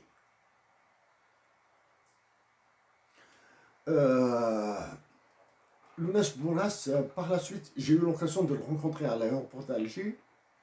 Nous avons échangé pendant 3-4 minutes. Je lui ai promis de passer le revoir. À l'époque, il m'avait indiqué où est-ce qu'il avait un bureau. À l'époque aussi, il était membre de 2 organisations internationales, ça je suis sûr et certain. La première, c'était l'AFNOR, l'Agence française de normalisation. La deuxième, je ne me souviens plus du nom. Quant à Abdelhamid Louni, je n'ai jamais eu l'occasion de le rencontrer et de discuter ou de parler avec lui ou de le saluer par la suite, après avoir terminé mes études. Mais aux familles de Abdelhamid Louni et de Lounis Bourras, vous avez donné à l'Algérie 2 hommes d'exception. 2 hommes d'exception. Bon, donc, convoqué, je pars à l'administration. On m'indique le bureau de Abdelhamid Louni. On m'annonce ou on m'annonce pas, je ne me souviens pas. Je rentre dans son bureau. Là, je ne me souviens pas du détail. Est-ce que j'étais debout? Ensuite, il m'a invité à m'asseoir, ou bien il m'a invité à m'asseoir. Ensuite, il a commencé à me poser des questions. Je ne me souviens pas de cette séquence. Elle est importante pour moi. Donc, il me pose la question. Oui, chez Taïset, oui. Oui, je suis chez Taïset. Comme ça, de Kabylie, là, oui. Lui-même était kabyle. Mais je pense un kabyle algérois. Hein. Comment s'appelle ton village? Boujlil. Ça, je me souviens très bien. Boujlil. Où est-ce que tu as étudié? Je commençais à sentir du louche. Boujlil. Alors que à Boujlil, je n'ai fait que l'école primaire. Hein. Le CEM et le lycée, je les ai fait à Akbou. Non, lycée. Quel lycée? Ah, c'est Akbou. Avec le nom du lycée de Bécheret. Ah, je me souviens, j'étais assis. Et ça va, ça se passait bien au lycée de Bécheret. Oui, ça va, peinard, lycée comme tous les autres, comme ça, voilà. Un lycée de taille moyenne. Ça va. Quelle filière? Oui, j'étais mathélème, quelque chose comme ça. J'étais en maths bilingue à l'époque. Hein. C'était 80-81, c'était l'année de l'introduction de l'arabisation, l'école fondamentale, etc. Pour l'école fondamentale, il faudra vous mettre dans la tête, mes compatriotes d'Algérie doivent se mettre dans la tête que quand on parle de niveau de scolarité de l'école fondamentale, il faudra penser à tout le monde, hein, pas spécialement aux techniciens, aux enseignants ou bien aux ingénieurs qui ont été formés par l'école fondamentale. Il faudra penser aux militaires qui ont été formés par l'école fondamentale, aux médecins qui ont été formés par l'école fondamentale, etc. Il faut penser à tout ça. Il ne faut pas spécifier. Bon, bref. Abdelhamid Louni à moi. C'est-à-dire que tu bouges, tu exclus. Ça, je me souviens. C'est un choc. Hein. Il est que tu bouges aux séries, tu es exclu. Événement d'avril 80 à Akbou, c'est vrai qu'il y a eu des manifestations. Oh. Voilà, le problème. Ah, mais je n'ai jamais rien fait de spécial à Akbou. C'est de bâcher. Je n'ai jamais rien fait de spécial. J'ai manifesté avec mes camarades qui manifestaient dans les rues de Dakbou, la ville d'Akbou, au lycée de Bachif à l'époque, il était à l'extérieur, il était décentré par rapport à la ville d'Akbou. D'accord. Et il a vu que j'étais très mal centré, mais j'étais calme. D'accord. Alors que dans ma tête, j'avais commencé à penser que je vais quitter ce série là immédiatement, sans m'inscrire à la faire. Rien à foutre là. Déjà que bon. Bon. En sortant de son bureau, en marchant vers la sortie de son bureau, il me dit vas-y, tu t'inscris, tu étudies sérieusement et ne crains rien. J'oublierai jamais ça. Vas-y, tu t'inscris, tu étudies sérieusement et ne crains rien. au moment de sortir de son bureau, il m'a ajouté en cabine, si mes souvenirs sont bons, Tseguadera. Ben, je me suis inscrit, bon, j'ai fait mes études aux séries, j'ai terminé mes études aux séries. Ce que j'étais bon aux séries, ben, un élève médiocre. Un élève médiocre. Un élève médiocre, voilà, médiocre, peut-être un peu plus que médiocre, du moins un peu plus que médiocre, dans l'agrégation passable, comme ça. Ne me cassez pas trop la tête. Je me contentais du minimum pour passer d'une année à une autre, etc. Hein. 81, dans la troupe de Bzachante aux séries. Nous avions un petit foyer. La troupe de Bzachante en arabe et en kabyle. La troupe de Bza sur scène, dans notre foyer, etc. Premier incident, ça je l'ai décrit assez bien dans le livre. Ça je l'ai décrit assez bien dans le livre. Il y a eu deux petits incidents très sympathiques, hein, des incidents très sympathiques. Hein.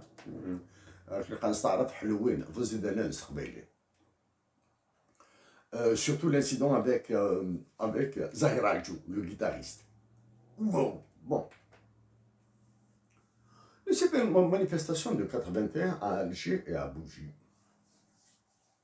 Avec des camarades, il y avait une grève, le transport à l'arrêt ou quelque chose comme ça, etc. Donc, on est parti de Ouatzmar à pied, al Harrach, pour prendre le bus vers Alger, pour être dans les manifestations de 81.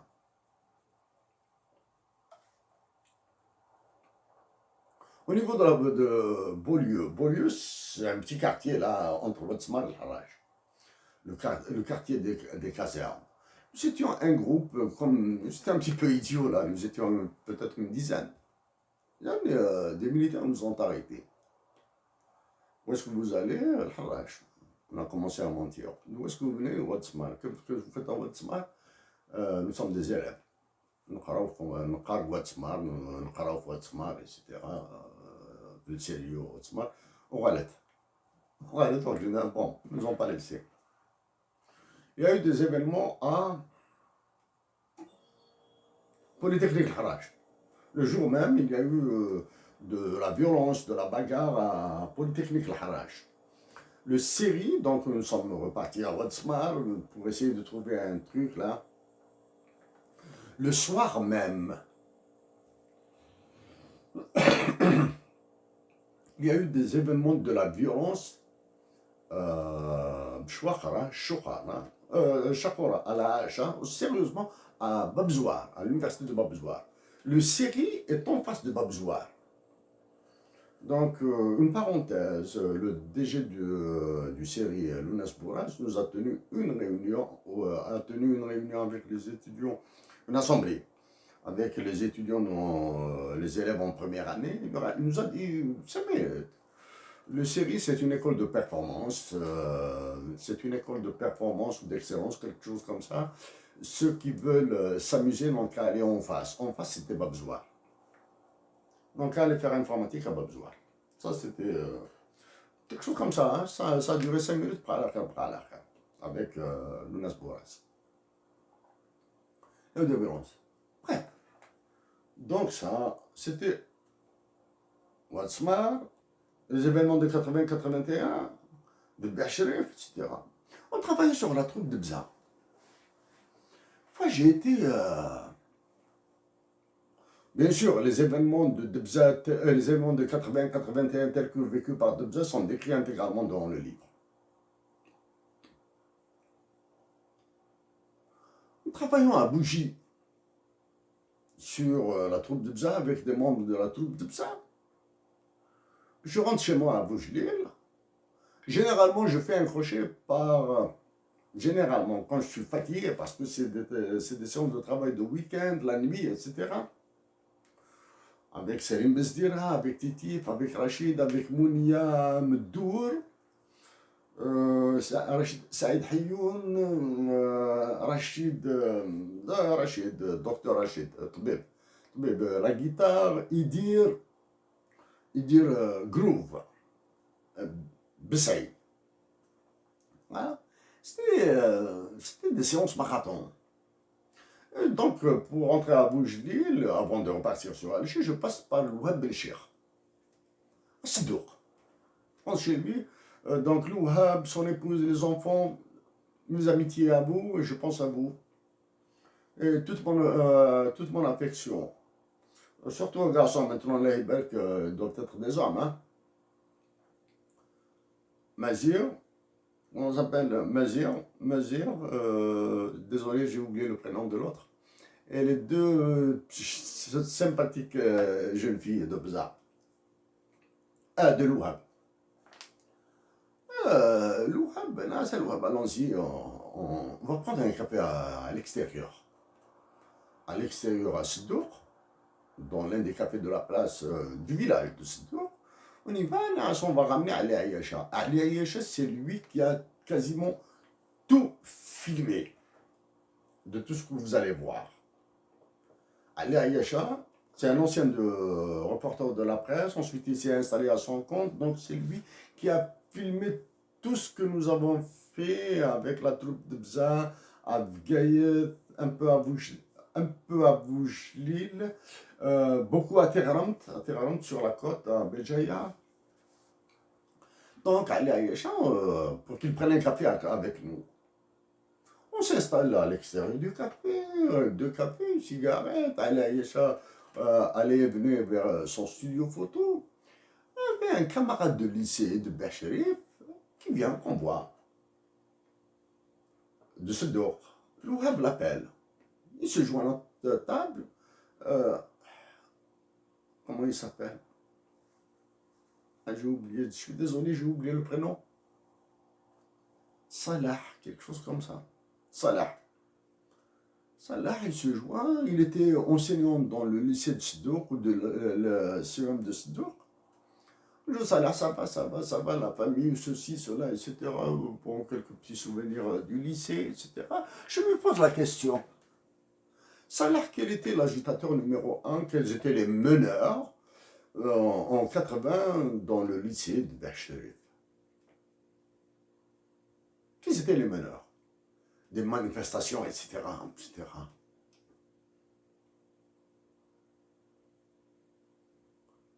Il m'a donné un an, deux. Ensuite, il me dit comme ça en kabyle, Chini, toi.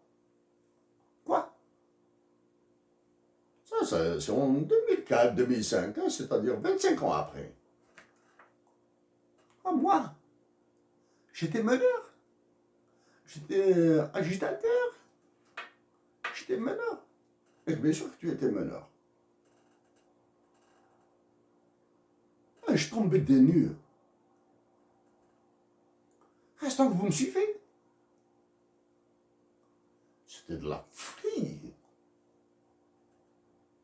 Je dis, je le répète, je n'ai absolument rien fait qui vaille la peine de me qualifier de meneur ou de leader ou de militant acharné ou quoi que ce soit.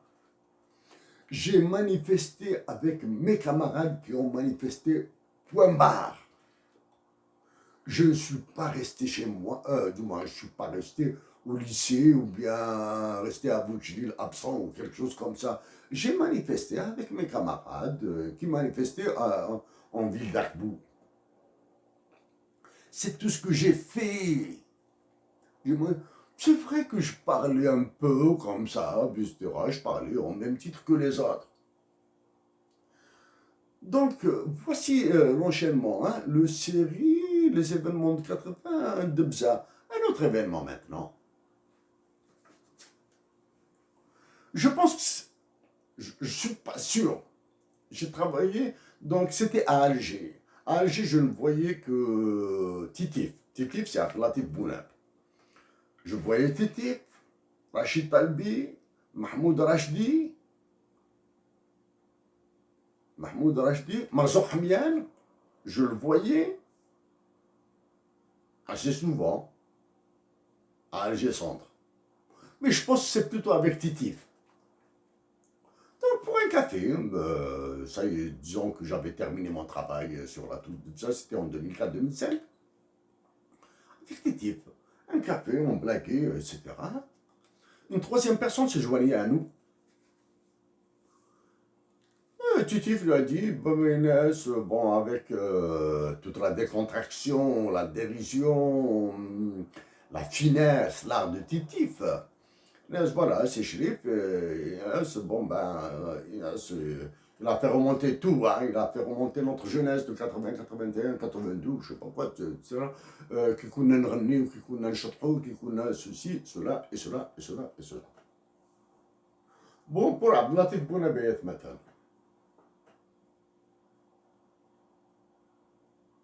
Avant que Mustafa Bacha ne soit arrêté, c'est Abdelatif Bounab qui s'est fait arrêter. Il est parti volontairement au commissariat. Donc c'est un arabophone. En termes plus simples d'arabe. C'est un arabe qui s'est sacrifié pour Mustafa Bacha. Et Mustafa Bacha, vous allez voir, je l'ai écrit, comment il a pleuré pour éviter l'assassinat de Kamal Amzal. Voilà. Donc, cette troisième personne s'est jointe à nous. Commencé à prendre un café, il fait les présentations rapides, discuter. Cette troisième personne a commencé à donner des indications, des détails. Et à propos, j'ai fini de la wilaya de Béjaïa, quelque chose comme ça, de la vallée de la Soumam, de Béjaïa. Inès, la wilaya de Béjaïa, le bac de 1980, Inès, ils les ont massacrés à Constantine. À l'époque, le centre de correction était à Constantine, pour Béjaïa, pour l'Est. C'était à Constantine, pas à Sétif. Je l'écoutais. Inès, comme ça, Inès, il y avait une liste de 27 ou de 29 noms qui ne devaient pas avoir leur bac.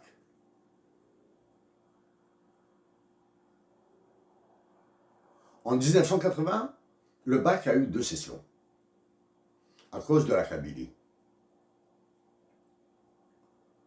Inès, il y avait une liste de 27 ou 29 noms qui ne devaient pas avoir leur bac.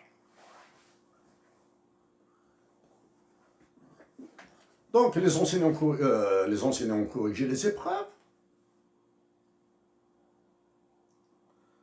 des élèves qui ont passé leur bac. Les résultats, les moyennes, toutes les salades sont faites. Les enfants, un jury. Le jury délibère. Le jury, une fois délibéré, ils transmettent les listes à qui j'ignore.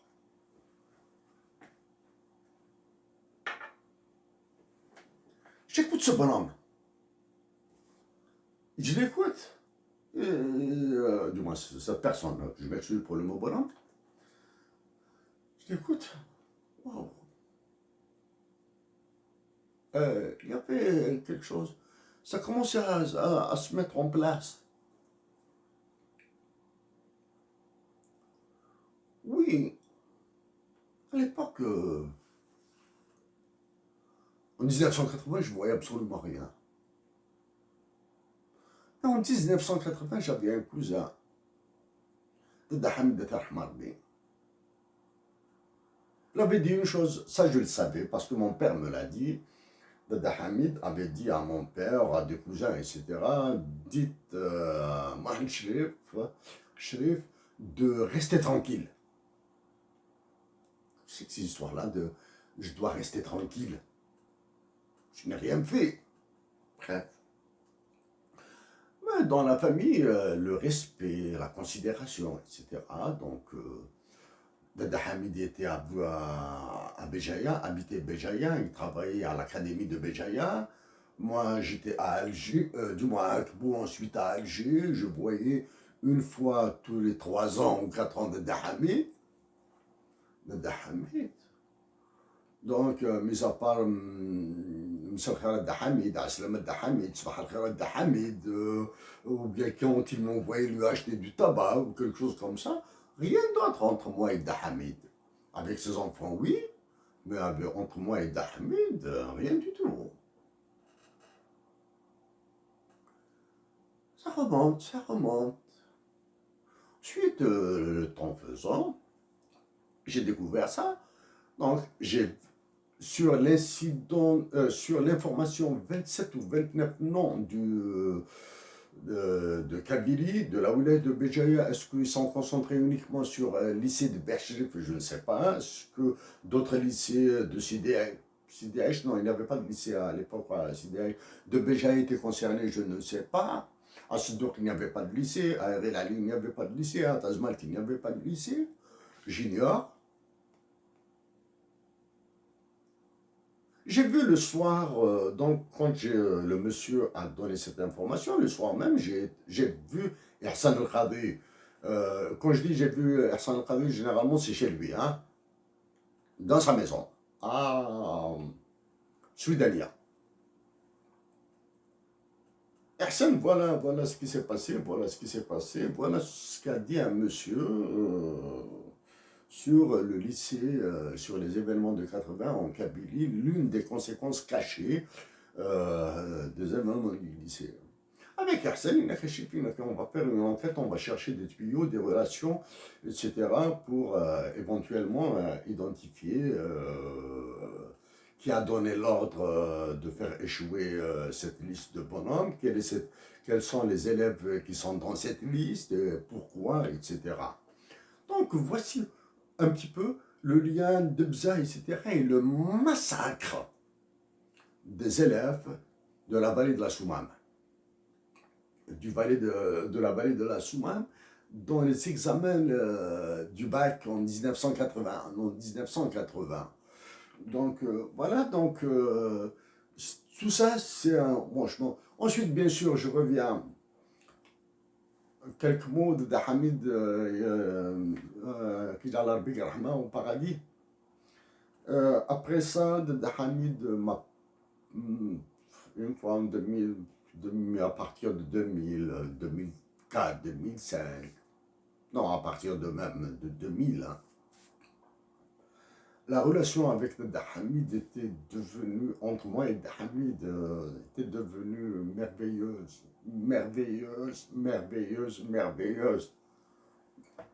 Avec Da Hamid. Da Hamid et Da Moumen. La relation était devenue merveilleuse. Donc, j'ai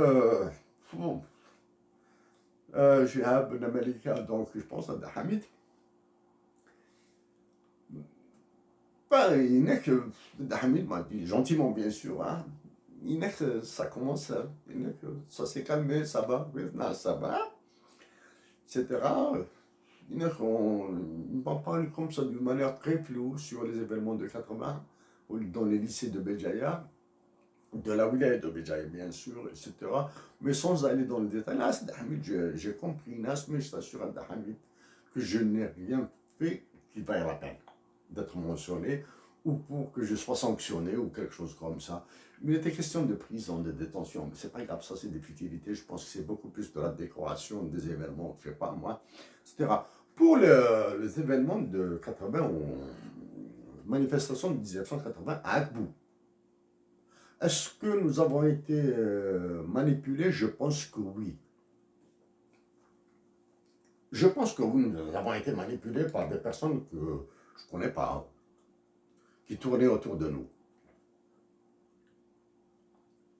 Quel événement il y a beaucoup d'événements, de petits événements comme ça que je peux raconter, hein, Des petits événements, mais pour moi, c'est l'anecdotique, ça y est, c'est passé, c'est passé.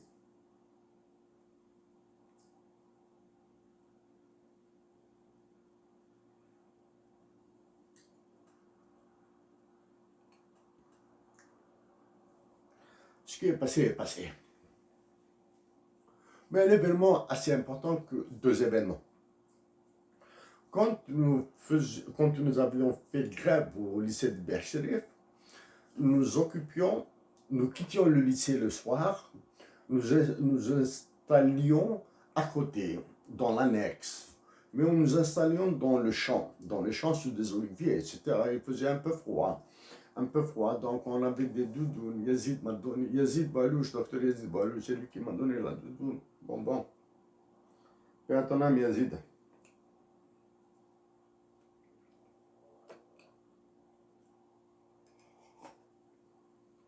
Donc on ne mangeait pas au réfectoire. Nous avions fait grève de la faim. On ne mangeait pas au réfectoire. Cuisiner ou pas cuisiner, on ne mangeait pas. Du moins, certains, hein, d'autres, il y avait des élèves qui allaient dîner, qui allaient déjeuner à midi, le soir, au réfectoire, etc. Mais il y avait un groupe d'élèves, non, on ne déjeune pas, hein, on ne déjeune pas au réfectoire, on ne dîne pas au réfectoire. On ne dîne pas au réfectoire, etc. En seconde, j'étais externe. En première, j'étais interne. Donc, comment est-ce qu'on faisait pour nous nourrir? On achetait du pain la nuit. Pour le pain, je dis que j'ai participé à l'achat du pain.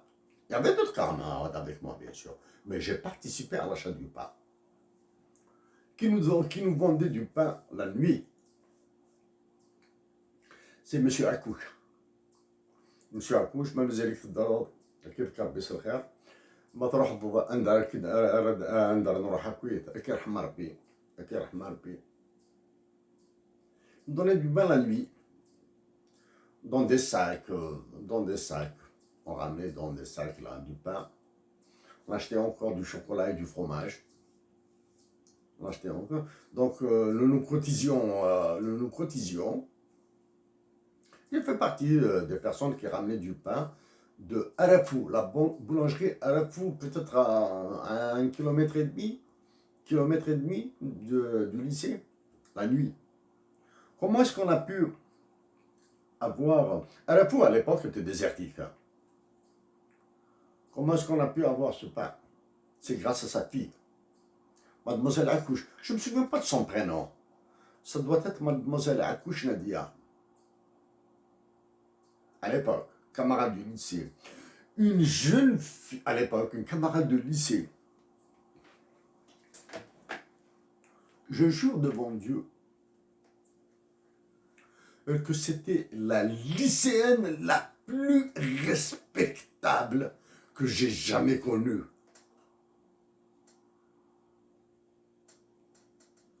Elle était respectable. Ça, c'est la première.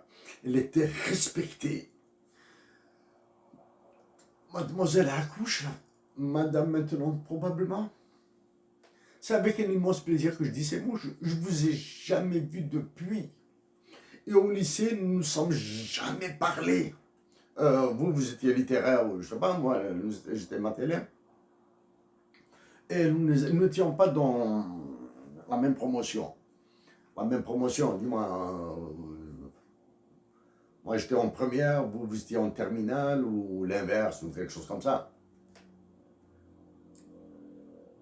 En terminale, vous étiez en première, quelque chose comme ça, ou bien vous étiez littéraire dans une autre section, je ne me souviens pas. Donc, madame, à vous, merci. C'est grâce à vous que nous avons pu contacter votre père, qui nous vendait du pain. Mais nous n'avons jamais dit que c'était votre père qui nous vendait du pain. Nous n'avons jamais dit, jamais. Donc, Madame Akouche, toute la famille Akouche d'Akou, mes respects.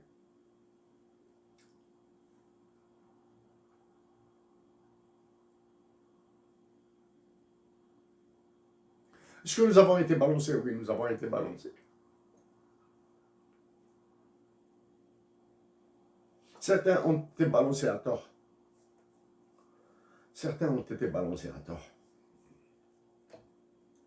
Un autre événement. Les manifestations de 1980, il était question qu'ils agressent les jeunes filles du lycée Hafsa qui était à côté du lycée de Bachlip. Il y avait cette information. Est-ce que c'était de l'intox? Est-ce que c'était de la manipulation? Est-ce que c'était une rumeur? Je l'ignore. Mais l'information comme quoi le lycée de jeunes filles, les jeunes filles du lycée Hafsa, qui étaient à côté du lycée de Bachir, ils étaient mitoyens, allaient être agressées la nuit.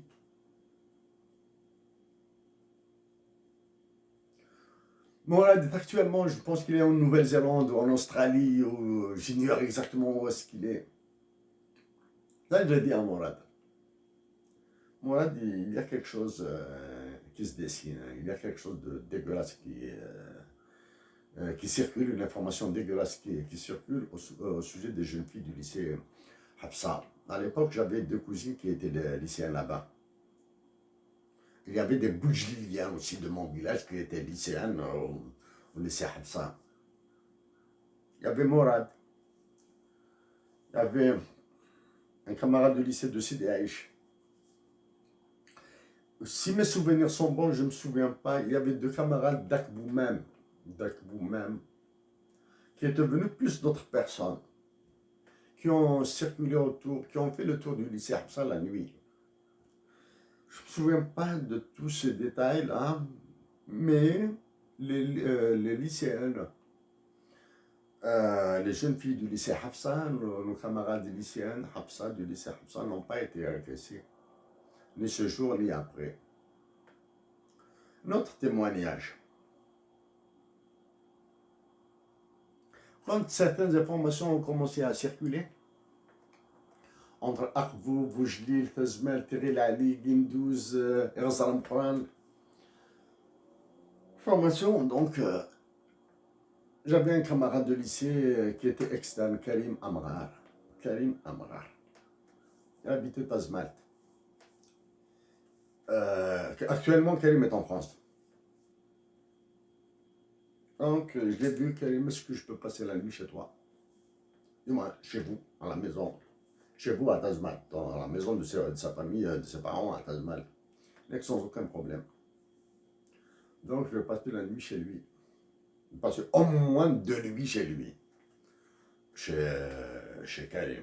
Pour éviter d'aller chez nous, comme ça, parce que s'il est chez nous, ils vont se dire voilà, qu'il a fui, etc. etc. Donc, je passais la nuit chez Karim Amra, à Tazmalt. Karim, personne ne le sait. Personne ne le sait à Karim. Peut-être 2 ou 3 intimes à toi le savaient. Les banderoles, c'était peine chez toi. C'était draps. Moi, certaines banderoles, 2 ou 3 banderoles, c'était tes draps. Tes propres draps à la maison. Ta mesure, je ne me souviens pas des slogans qui ont été mis sur tes draps. Il y a d'autres incidents quand nous avons fui d'Akbou vers ceux qui ont fui vers la gare d'Akbou, ceux qui ont fui vers d'autres trucs. Oh. Il y a d'autres incidents comme ça, de petits événements. Donc, mes chers camarades, dernière information pour arrêter. Donc, pour la publication de ce livre en Algérie n'a pas été impossible. Je n'ai vu aucun éditeur personnellement. Sauf après. Donc, un des membres de la troupe de Bza a contacté des éditeurs. Ces éditeurs lui auraient répondu comme suit. Ouais, voilà, à cause des phrases politiques qu'il y a dans le texte. Oui, les options économiques, quand j'étais lycéen, j'étais passionné par l'économie. Elles sont restées les mêmes, maintenant elles sont encore plus graves. Mais les phrases politiques qu'il y a dans le texte, elles sont bénignes, il n'y a rien de méchant dedans, là. À la limite, vous m'auriez dit de modifier la formulation. Peut-être que j'aurais modifié la formulation, mais bon, c'est tout, mais il n'y a rien de méchant dedans. C'est la vérité, maintenant nous la vivons pire. Dernier, ça c'est la première. Ensuite, certains qui se vantent être autour de la troupe de ça, parmi eux il y a un éditeur. Ça, je vais parler personnellement. Très connu à Alger là, hein. Ah ouais, n'a pas voulu. Mais par contre, je dis merci à Boussal Wadi, la librairie des Beaux-Arts d'Odin, à Place Odin. La librairie des Beaux-Arts, c'est ça, Boussal? Boussal Wadi, chapeau. Toi, tu as pris le manuscrit. Tu as obtenu l'ISBN à Alger en 2006. Mais par suite, je ne sais pas pourquoi ton éditeur ou tes éditeurs, ton éditeur a refusé de le publier. Je m'en fous. Là, mais maintenant, il est sur Amazon. Et pour les deux livres, de Bzel le Coryphée du Peuple et The Last One, je garde les droits d'auteur. Les droits d'auteur sont miens. Donc, si certains sont intéressés, nous allons négocier ça. Nous allons négocier. Surtout The Last One en anglais, traduit pour Tamazir à la mémoire de Mohamed Haroun. Il y a beaucoup de mathématiques, ça sera très difficile. Je ne négocie pas la publication ou l'édition de ces deux ouvrages en Algérie. Je cède carrément les droits d'auteur. Je les vends. On n'en parle plus, sauf sur la traduction. Il y aura des conditionnalités léonines draconiennes sur la traduction. J'attends deux autres livres que j'ai écrits en fin 2016 et début 2017 qui ont été publiés en France. J'espère les recevoir dans 15-20 jours et je vais faire une lecture de cela. Maintenant, pour moi, chers camarades, il me reste du gros travail. Hein. La cadence est infernale. La cadence internationale de l'Algérie est infernale. Le roi de France et de ses colonies africaines, le président Emmanuel Macron, a donné une cadence d'enfer à cette destruction de l'Algérie, mais bientôt, je m'adresserai aussi à un président encore plus dur que lui. Hein. Et ça sera en anglais, bien sûr. Allez, bye bye, mes chers compatriotes, Hadrati Manouel.